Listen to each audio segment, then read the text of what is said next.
Those darn snappy Walther PDPs. Why?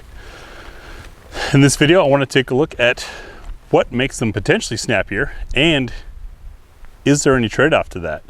Settling some lore, trying to get some facts out there, coming up next on GBGuns. So when the Walther PDP came out, it was met with great fanfare. People were excited, said, oh man, that's the gun I gotta get. And a whole bunch of people jumped on it. And then a whole bunch of people said, you know, the gun's kind of snappy. It's a little uncomfortable to shoot. There's too much recoil. It's high bore axis. Well, first off, to put that to bed, it's not high bore axis. Oh, so tired of that. Remove the slide from your pistol, remove the barrel from the slide, set the barrel back into the frame, and look at the height of the barrel above the gun. Now do that with another gun of the same Browning locking action, like your Glock or whatever. You'll find they're pretty much the same. There's only so much tilt the barrel can do. Anyways, enough with that ignorance. On to the whole snappy thing. Well, a couple things changed with the PDPs. They're lightweight for one, that helps with increased recoil, but the other bit is people were finally aware of Walther's stepped chamber. A stepped chamber, I'm not an engineer, but essentially you're getting a tighter fit, so you're getting a better seal, which results in higher velocity. Better seal also results in there being a little bit more violent of an extraction process. So that could be what you're feeling. With that better seal comes higher velocity in theory. With higher velocity, potentially better accuracy, but also definitely more energy. How much more are we really getting? I'm curious. So came out with a 4-inch Walther PDP and a 4-inch Glock 19. This is the full conceal foldy Glock. Those guys aren't around anymore, but this is the only stock 19 Glock 19 I've got, because let's be honest, no one who lives with a Glock 19 leaves it stock for very long. And so my original carry Glock 19 is far from stock, including the barrel, all that. This is a completely stock Glock slide and barrel setup of the Gen 3 setup. So it should give us an apples to apples comparison for 4-inch barrels to see if there's much of a difference. For ammo, I'm going to be using Winchester White Box bulk pack.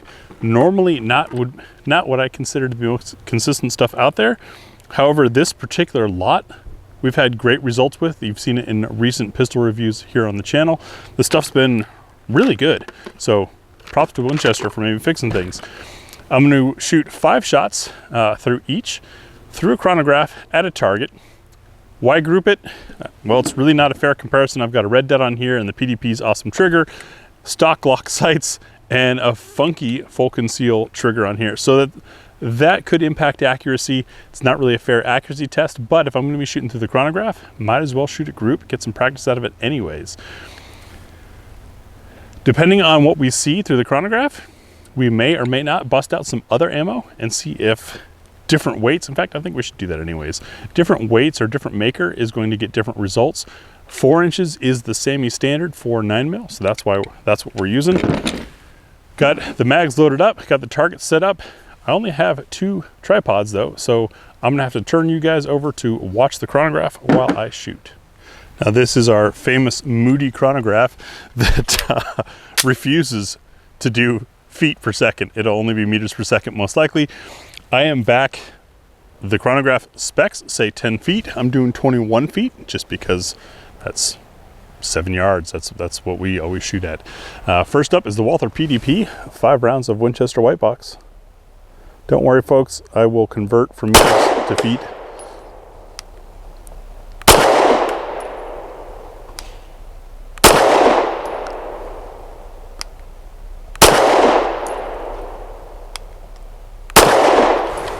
All right, that's 5 rounds of Winchester White Box through the Walther PDP.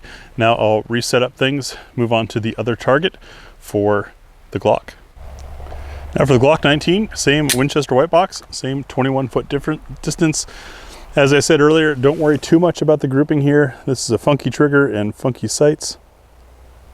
What we're really looking for is if we see a difference in velocity.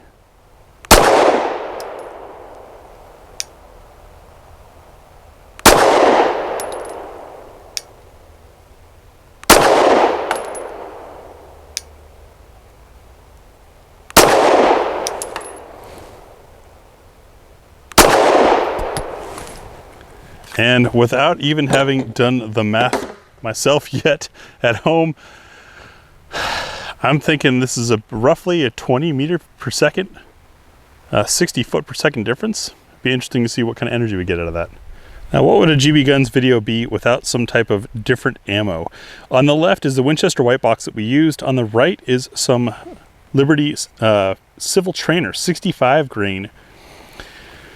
Just in case the Winchester white box, being a super common 115 grain brass cased ammo, was a fluke in our test, let's try this 65 grain. Now it's a nickel plated case, so we're going to have different chamber fitment, and you can see the ogives in a different spot and the bullet profile is different.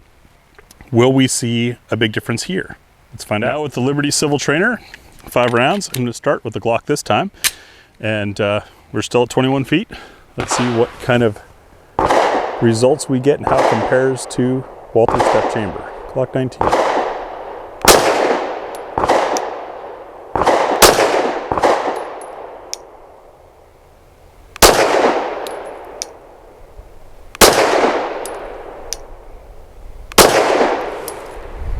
All right. And now the Walther PDP. 21 feet. Liberty Civil Trainer.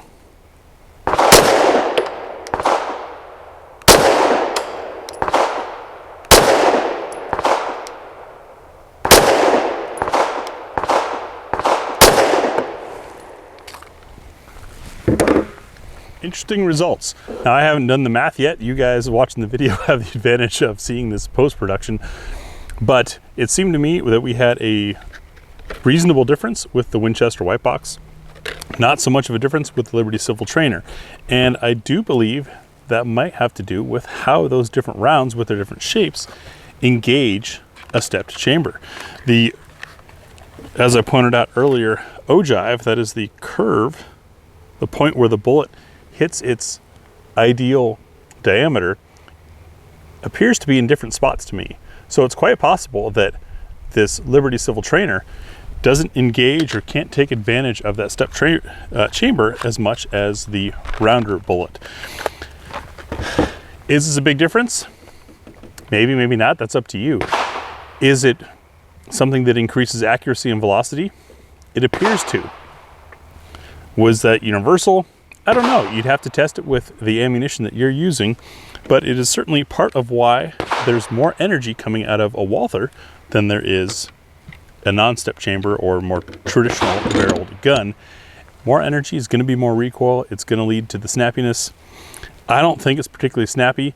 The lightweight of the Walther PDP adds to some of that. You get the same thing with stuff like the Arex Delta and other very lightweight guns, unless you start tinkering with the springs. And then when you do that, you run the risk of impacting your reliability.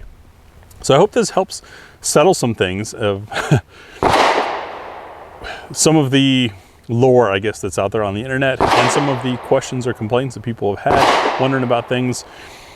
Is it worth it to you? Oh, that's totally, I mean, to me, having shot as many guns as I have and done as many courses, I really don't feel that big of a difference. I don't think it's enough to make the PDP unshootable for me. Heck, I carried a P99 for a number of years and took that gun through quite a few training courses, and guess what? Step chamber in that thing too. Didn't stop me. I mean, if 9mm is too much for you, there are other calibers. Thanks for watching.